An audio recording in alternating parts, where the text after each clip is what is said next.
C'est l'histoire d'une prostituée qui avait décidé d'abandonner sa vie de débauche. Puis elle a décidé d'entrer en religion.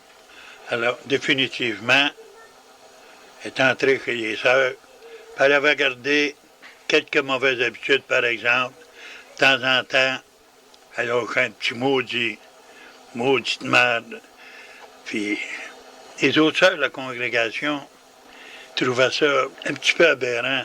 Fait qu'ils en parlent à M. Curé. Le curé leur a expliqué que c'était une pauvre pécheresse, comme Marie-Madeleine, qui a une bonne journée a décidé de s'amender, est entrée en religion. Elle dit laissez-la faire, ça va se passer, elle va se guérir de ses vilains défauts par elle-même. Mais elle dit, par exemple, pour lui aider, quand vous l'entendrez comme ça, qu'elle lâche un petit sac, vous savez seulement qu'elle vous devez debout, puis elle regarde définitivement, elle va s'apercevoir qu'elle a fait quelque chose qu'elle n'aurait pas dû faire. Elle va se guérir de cette mauvaise habitude par elle-même. Fait que ça faisait une semaine, 15 jours que ça durait comme ça. Puis, fait que, une bonne journée, les sœurs étaient tous dans la salle de lecture, étaient après lire en silence. Tout à coup, la petite nouvelle sœur, l'ex-prostituée, elle prend le journal du matin, puis elle voit que les troupes américaines avaient besoin de 300 femmes pour amuser les soldats américains en Europe. Ah ben, mon Dieu! La sœur a dit, maudit péché, c'est épouvantable. Là, toutes les sœurs se sont levées debout, puis ils se sont tournées vers la petite sœur. La petite sœur, en voyant les sœurs, toutes les sœurs debout devant elle, a dit, énervez-vous pas, pompez-vous pas, elle dit, le bateau pas rien que la semaine prochaine. C'est l'histoire d'un ventriloque qui a décidé de prendre sa retraite. Il voulait s'installer à la campagne. Puis il est parti visiter une ferme qui était à vendre. Alors le fermier il a fait visiter la ferme. Puis pendant que le fermier lui faisait visiter la ferme, le ventriloque a décidé de s'amuser en mettant à profit ses talents de ventriloque. Fait que s'en allait, puis il longeait le pré avec le propriétaire de la ferme. Tout à coup, il passe devant une vache. La vache regarde le propriétaire de la ferme, puis il dit « Tes mains sont trop froides quand tu me traites le matin. » Hey, le fermier l'a regardé, puis il était tout ahuri de ça, lui-là, tout écarté, il ne savait pas ce qui se passait. Fait qu'un petit peu plus loin, ils ont rencontré une poule. Puis par la voix du ventriloque, la poule a dit au propriétaire « Tu devrais ramasser tes œufs un peu plus tôt le matin. » Mais là, le fermier était tout écarté. Il ne savait pas ce qui se passait. Fait qu'ils ont continué à marcher sans la ferme. Mais juste avant d'arriver, un petit mouton qui était là, le fermier s'est penché vers le ventriloque et dit « Si le mouton dit quelque chose, il dit « Croyez-le pas, c'est un maudit menteur. » C'est l'histoire d'un prêtre qui arrive au ciel.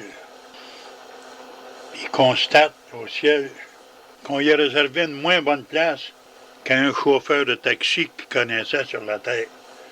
Fait qu'il dit à Saint-Pierre, je comprends pas, le chauffeur de taxi, il a une moins bonne place que moi, puis du moins, j'ai consacré toute ma vie à mes paroissiens. Mais Saint-Pierre il a répondu, ici au ciel, il dit, nous avons une règle pour récompenser les résultats obtenus. Il dit, dites-moi mon père, il dit, que se passait-il à chacun de vos sermons?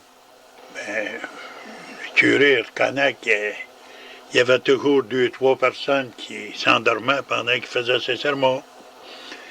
Saint-Pierre dit, exact. Puis il dit, en revanche, quand les gens se montaient dans le taxi de ce chauffeur, non seulement ils ne dormaient pas, mais en plus, ils faisaient leur prière. C'est l'histoire d'une femme qui était après ça à bâtir une nouvelle maison, puis le contracteur était là. Elle dit, monsieur, il y a quelque chose qui se passe dans cette maison-là. Elle dit, quand les trains passent, elle dit, les vibrations sont tellement fortes qu'elle dit, je suis pratiquement jeté en bas de mon lit. Elle dit, si vous voulez vous en apercevoir, elle dit, qu'est-ce quel effet que ça fait? Elle dit, le train est en veille de passer. Là, elle dit, étendez-vous dans le lit, vous allez voir. Fait que le contracteur était là. Il s'étend dans le lit, comme il était étendu dans le lit, les deux mains derrière la tête. Le mari de la femme arrive. Il dit au contracteur, veux-tu me dire, toi, qu'est-ce que tu fais là, toi, dans mon lit? Le contracteur le regarde. Il dit, je sais pas si tu vas me croire, mais il dit, j'attends le train. C'est l'histoire de M. et Mme Bacheron. Les journalistes ont été lui rendre visite parce que M. Bacheron avait 99 ans. Alors, un des journalistes a donné la main à M. Bacheron puis il a dit « C'était merveilleux qu'un homme puisse vivre jusqu'à une telle âge. » Fait que Mme Bacheron, elle, avait d'autres idées sur ce sujet. Elle a dit « Qu'est-ce que tu dis là, jeune fou? Tu sais pas ce que tu dis? » Elle dit, qu'est-ce qu'il y a de si merveilleux que ça, d'avoir 99 ans? Tout le temps de sa vie, ce vieux maudit-là, il n'a jamais rien fait de bien, à part que vieillir. Puis vieillir, ça y a pris un maudit bon bout de temps pour faire ça. C'est l'histoire d'un gars qui avait besoin d'un secrétaire, puis appelle au bureau de placement local. Il dit, mademoiselle, ça ne me fait rien, qu'est-ce qu'elle a de l'air? Il dit, en autant qu'elle peut se taper à la machine et prendre des messages. Elle dit, certainement, monsieur. Elle dit, nous autres, on aime ça, voir les gens qu'on emploie, que voir nos filles avoir un emploi régulier. Peut-être que vous seriez mieux avec une employée temporaire. Il dit, je ne veux pas un employé temporaire. Elle dit, qu'est-ce qui vous fait dire ça? Elle dit, rien, monsieur. Elle dit, seulement, elle dit, habituellement, un homme, que ça y fait rien, qu'est-ce que sa secrétaire a de l'air? Habituellement, il est à la veille de se retirer. C'est l'histoire du gardien d'un jardin zoologique. Il se dirigeait vers la cage du kangourou, vers l'heure du repas, vers le midi. En arrivant près de la cage, le gars était bien surpris. Le kangourou a fait 2-3 sauts. Il a sauté par-dessus la clôture d'une dizaine de pieds, puis il est parti en sautant, puis il s'est sauvé. Puis il y avait une femme qui était dans la cage. Il dit, madame, qu'est-ce qui est arrivé? Elle dit, je ne sais pas. Elle dit, tout ce que c'est qui est fait, elle dit, je l'ai chatouillé un petit peu. Elle dit, madame, on vous dit quelque chose. Voulez-vous me chatouiller à la même place? Il dit, je suis obligé de partir après et de l'attraper, là. Ça se passe dans une soirée. Puis il y avait un gars qui était là. Puis il était prétentieux. Puis il tombait ses nerfs de tout le monde. Puis il prenait toujours la parole quand c'était pas le temps. En tout cas, au cours de la soirée, dans une conversation, il dit, moi, mes ancêtres sont arrivés ici au pays sur le bateau Grande Hermine de Jacques Cartier. Fait qu'il y a une dame qui était pas loin de lui. Elle le regarde, elle dit, vous êtes très chanceux, jeune homme. Mais elle dit, aujourd'hui, les lois de l'immigration sont beaucoup plus sévères.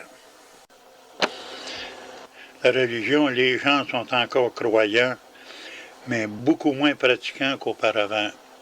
Alors, il y a bien des paroisses qui ont beaucoup de misère à faire leurs frais. Il y avait un curé de paroisse qui avait mis une annonce à la porte de son église. Ça marquait « Si vous êtes tanné du péché, s'il vous plaît, entrez. » Fait qu'il y a un membre de la paroisse, comprends-tu, qui est un peu entrepreneur, qui a passé par là une bonne journée, puis il a marqué en dessous de l'annonce « Si vous n'êtes pas tanné du péché, appelez 363-6054. »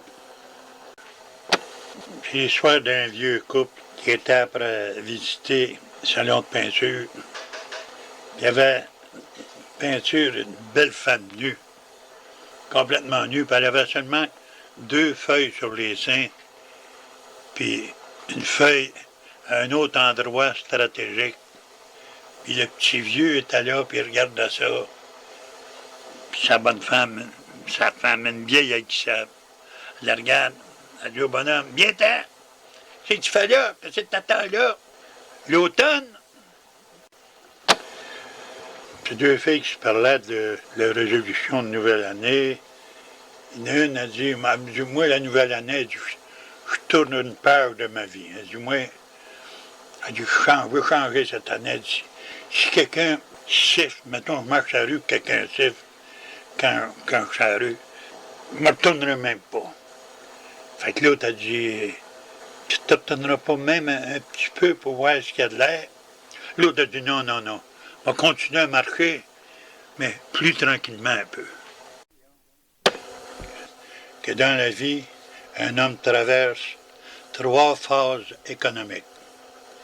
La première, c'est ce qu'il dépense sur un rendez-vous d'un soir. Ça, on appelle ça de la charité.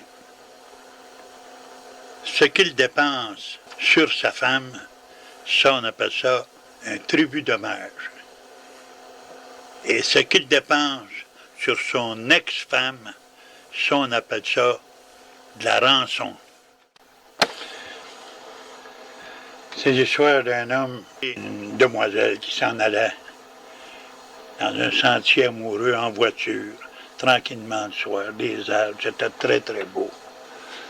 Fait que tout à coup, il était en silence. La fille a brisé le silence. Elle dit, Charles, mon amour, elle dit, es-tu capable de conduire avec seulement qu'une main? Et il répond, oui, ma chérie. Mais elle dit, dans ce cas-là, profite-en donc pour t'essuyer le nez, il coule. Ça faisait à peu près la 9e fois que le gars se faisait pogner dans le même magasin pour vol à l'étalage. Alors, le président du magasin a fait venir le voleur à son bureau. Le président dit, veux-tu me dire pourquoi c'est toujours mon magasin que tu choisis pour faire tes vols à l'étalage? Mais le gars, il dit, avez-vous remarqué ça, M. le Président? C'est vous autres qui offrez des meilleures aubaines en ville. Il y en a qui ils se sentent pas bien, ils se sentent mal, après qu'ils ont été obligés de refuser un emprunt à un ami, pour quelque raison que ce soit. Mais faut pas se sentir mal, parce que prêter de l'argent à un ami, ça peut facilement endommager sa santé. Prêter de l'argent à un ami, ça peut facilement ruiner sa mémoire. C'est l'histoire de deux gars qui se parlaient.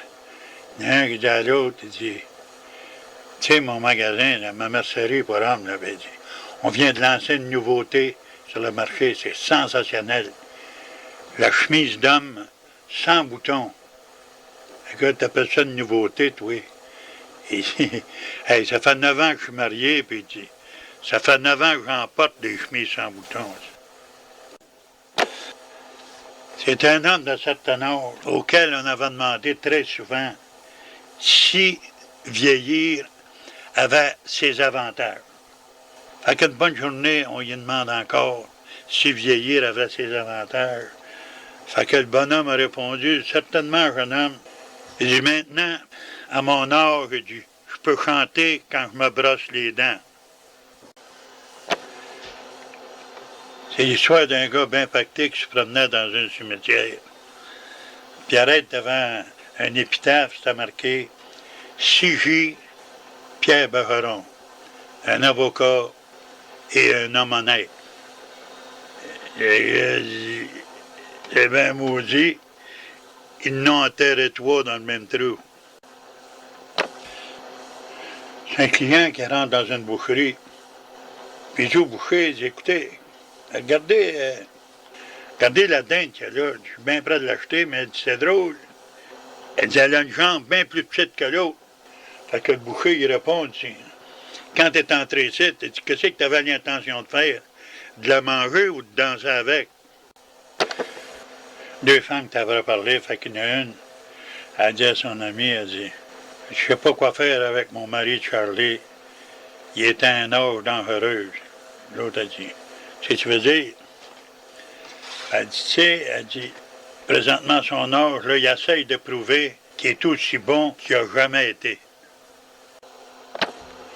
Le gars dans son chambre me dit, il y a quelqu'un qui me dit que tu es allé voir un psychiatre. Il dit, ça t'a-tu fait du bien? L'autre, certainement. Il dit, avant d'aller voir le psychiatre, il dit, quand le téléphone sonnait, j'avais peur de répondre. Il dit, à cette heure que j'étais le voir, il dit, je réponds au téléphone quand même qu'il ne sonne pas. Il y a un gars qui demande à son chum, tu devrais faire partie de notre chorale. C'est formidable. Il dit, au cours de nos rencontres, on boit, on mange, on danse, puis il dit, on flirte, on a du fun. Puis il dit, quand est-ce que vous chantez? L'autre dit, la nuit, quand on rentre à la maison. Il y a une nouvelle bijouterie à Hollywood. Et puis, ils font des affaires d'or dans le moment, au point que tous leurs compétiteurs sont obligés de faire faillite. Ils vendent un nouveau produit, ils louent des bagues de fiançailles. Deux femmes qui se parlaient. Une qui dit à l'autre, elle dit, mon Dieu, t'as bien de l'air bête, qu'est-ce qui se passe? Elle dit, parle-moi-en pas. Mon mari est mort il y a 3 semaines. Mais quoi, s'il est mort? L'autre dit, d'un rhume. Elle dit, t'as pas honte d'avoir l'air triste, c'est pas si grave que ça. L'argent ne peut pas acheter la santé. L'argent ne peut pas acheter le bonheur. L'argent ne peut pas acheter l'amour. Ben moi, je dis quelque chose. Si l'argent ne peut pas acheter la santé, le bonheur et l'amour, donnez-moi l'argent, puis m'essayez d'y louer. C'est l'histoire de 2 gars qui se rencontrent le matin, puis il y en a un qui a de l'air pas mal à marcher, l'autre, qu'est-ce que t'as? T'as de l'air bête le matin, tu parles-moi-en pas. C'est mon insomnie. Il dit, mon insomnie est tellement mauvaise de ce temps-là, il dit que je peux même pas dormir le matin quand c'est le temps de me lever. Faut pas se plaindre de nos troupes, parce qu'il y en a toujours qui sont pires que nous autres. La semaine dernière, j'ai rencontré un de mes chums. Lui, je pense qu'il y a du trouble. Il y a une femme, il y a une maîtresse, puis il y a une grosse hypothèque sur sa maison. Puis les 3 sont en retard. La différence entre l'amnésie et du lait de magnésie. La personne avec l'amnésie ne sait pas ce qu'elle s'en va. La personne qui a pris du lait de magnésie, elle sait ce qu'elle s'en va. C'est un cannibale qui demande à un autre cannibale, « As-tu vu le dentiste? » L'autre qui répond, « Oui, c'est lui qui a rempli mes cavités à l'heure du dîner. » Quand j'étais jeune, je ne sais pas si c'était un avertissement, mais mes parents déménageaient souvent. Je les retrouvais tout le temps. Alors, Gilles, c'était mes quelques offrandes en espérant que ça va te plaire encore une fois et probablement, sûrement t'en suggérer d'autres. Salut copain, comme toujours, je t'aime bien.